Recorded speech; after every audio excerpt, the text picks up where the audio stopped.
భక్తులందరికీ నమస్కారం అండి. దేవి అనుగ్రహం ఛానల్కి స్వాగతం. ఆ దేవి యొక్క ఆశీస్సులు మనందరిపై ఉండాలి అని చెప్పి మనస్ఫూర్తిగా కోరుకుంటూ ఈరోజు ఆషాఢ మాసపు ఆఖరి మంగళవారం. ఈ రోజున అమ్మవారి కథ గురించి తెలుసుకుందాం. ఒక ఊరి చివరన ఒక చెరువు గట్టు ఉంది.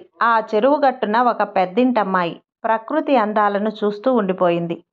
ఆ చల్లని గాలిని ఆస్వాదిస్తూ ఉంది. ఆమె అక్కడ మంచినీరు తీసుకుపోవటానికి వచ్చినట్టుంది. అయితే ఆ ఊరిలో గాజులమ్మే అతను ఉండేవాడు. అతని పేరు దుర్గాదాస్. అతను ఊళ్ళో వాళ్ళందరికీ కూడా గాజులు వేస్తూ ఉండేవాడు. గాజులు వేయించుకున్న వాళ్ళు డబ్బులు ఇస్తే తీసుకునేవాడు, లేదంటే జొన్నలు వడ్లు ఇస్తే తీసుకునేవాడు. లేని వాళ్ళు ఏమి ఇవ్వకపోయినా ఏమీ అడిగేవాడు కాదు. ఆ అమ్మవారికి వేశానులే అనుకునేవాడు. అతనికి అమ్మవారంటే చాలా ప్రీతి. ఎప్పుడు కూడా అమ్మవారిని తలుచుకునేవాడు. అతన్ని అందరూ కూడా దుర్గాదాస్ అని పిలిచేవారు. ఆ రోజు సాయంత్రం గాజులు అమ్మి తన ఇంటికి బయలుదేరాడు. దారిలో చెరువు గట్టున ఉన్న ఆ అమ్మాయి దుర్గాదాస్ అని పిలిచింది. అతను వచ్చి తన గాజుల మూటని ఇప్పి ఆమెకు గాజులు చూపించాడు. అమ్మా, ఇందులో ఎరుపు, పసుపు, ఆకుపచ్చ రంగు గాజులు ఉన్నాయి. 3 రంగుల గాజులు వేయించుకోమ్మా, బాగుంటాయి అని అన్నాడు. ఆమె అలాగే వేయించుకుంది. చూడ్డానికి పెద్దింటి అమ్మాయిలాగే కనిపిస్తున్న ఆమె దగ్గర డబ్బులు లేవు. దుర్గాదాసు గాజుల మూట సర్దుకొని పర్వాలేదులేమ్మా అని బయలుదేరాడు.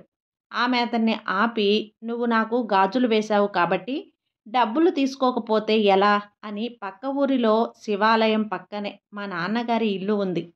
ఆయన దగ్గరికి వెళ్ళి, మీ అమ్మాయి గాజులు వేయించుకుంది, వాటికి డబ్బులు మిమ్మల్ని అడిగి తీసుకోమని చెప్పింది అని చెప్పండి. మా నాన్నకు నాకు మాటలు లేవు. ఆయన నాకు అసలు కూతురే లేదు అని అంటాడు. అది మీరు పట్టించుకోకండి. మీరు నాకు గాజులు వేశారు కాబట్టి డబ్బులు తీసుకోవాలి. అప్పుడు మా నాన్నగారితో మీరు ఇలా చెప్పండి, మీ పూజ గదిలో దేవుడు పటాల కింద కుంకుమ భరిణి ఉంటుంది. అందులో ఒక నాణెము ఉంటుంది. అది ఇవ్వండి అని చెప్పింది. ఆ దుర్గాదాసు ఆమె చెప్పిన విధంగానే ఇంటికి వెళ్ళాడు. ఆమె చెప్పినట్లుగానే వాళ్ళ ఇంటి ముందు అరుగు మీద ఒక ఆయన కూర్చొని పిల్లలకి వేద పాఠాలు చెబుతున్నాడు. దుర్గాదాసు వెళ్ళి అతన్ని, మీ కూతురు నా దగ్గర గాజులు వేయించుకుంది, వాటికి మిమ్మల్ని డబ్బులు అడిగి తీసుకోమంది అని చెప్పి అడిగాడు. అప్పుడు అతను, నా కూతురు ఏమిటి, నువ్వు డబ్బులు అడిగి తీసుకోమని చెప్పటం ఏమిటి, నన్ను అసలు నాకు కూతురే లేదు అని ఆయన చెప్పాడు. అంత మాట అన్నారా, ఇలా అంటారు అని కూడా మీ అమ్మాయి నాతో చెప్పింది. మీ పూజ గదిలో దేవుడి పటాలు కింద కుంకుమ భరిణ ఉంది. దాంట్లో ఒక నాణెము ఉంది. వెళ్ళి చూడండి అని చెప్పాడు. వెళ్ళి దాన్ని తెచ్చి నాకు ఇవ్వండి అని అన్నాడు. ఎంత కోపం ఉన్నా కన్న కూతుర్ని కాదంటారా? అమ్మాయి చూడ్డానికి చాలా మంచి అమ్మాయిలా ఉంది, కాదనకండి. ఎన్ని గొడవలున్నా మానుకోండి, మీ అమ్మాయితో మాట్లాడండి అని దుర్గాదాస్ అన్నాడు. ఇదంతా జరుగుతూ ఉండగానే ఆ ఊర్లో వాళ్ళు వచ్చి చేరారు. వాళ్ళు కూడా అతనికి కూతురే లేదు అని చెప్పారు.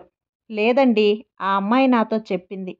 నేను చెప్పేది అబద్ధమైతే ఒక్కసారి వెళ్ళి వాళ్ళ ఇంట్లో దేవుడి పటాల కింద ఉన్న కుంకుమ భరిణెలో చూడండి అని అన్నాడు అతను. అప్పుడు ఊళ్ళో వాళ్ళు నలుగురు చేరి అతనికి కూతుళ్ళు లేరు అని చెప్పాడు. దుర్గాదాస్ అనే వ్యక్తి ఊళ్ళో గాజులు వేసి వారి దగ్గర డబ్బులు ఉంటేనే తీసుకునేవాడు. ఖచ్చితంగా డబ్బులు ఇవ్వమని అడిగేవాడు కాదు. ఆ విషయం చుట్టుపక్కల జనాలందరికీ కూడా తెలుసు. కాబట్టి ఒక్కసారి వెళ్ళి చూడమని అన్నారు అందరూ. ఆ బ్రాహ్మణ వ్యక్తి వెళ్ళి వారి దేవుడి పటాల కింద చూశాడు. అక్కడ ఒక పాతబడిన కుంకుమ భరిణి ఉంది. దానిలో ఒక నాణెము ఉంది. అది చూసి ఆ వ్యక్తి ఆశ్చర్యపోయాడు.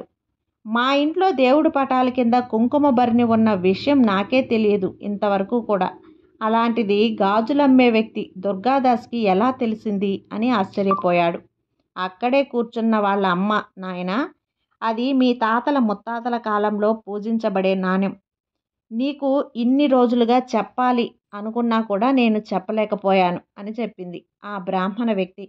ఆ అమ్మాయి ఎక్కడ ఉంది, నీకెక్కడ కలిసింది అని అడిగాడు.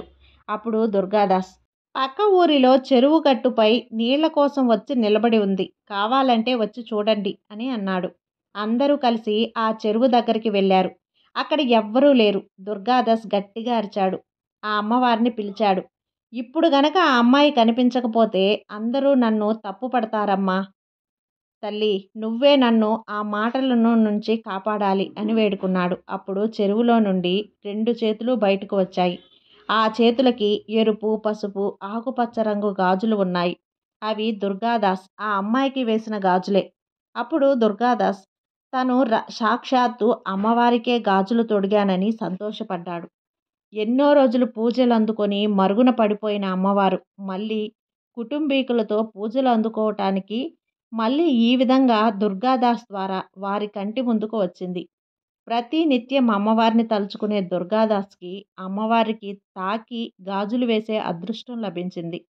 ఎన్ని సంవత్సరాలు పూజలు అందుకోకుండా ఉండిపోయిన అమ్మవారు ఇప్పుడు వారింట ప్రతి నిత్యం ప్రతిరోజు లలితా సహస్రనామాలతో అర్చింపబడుతుంది. ఆ బ్రాహ్మణ వ్యక్తి సిరి సంపదలతో వర్ధిల్లాడు.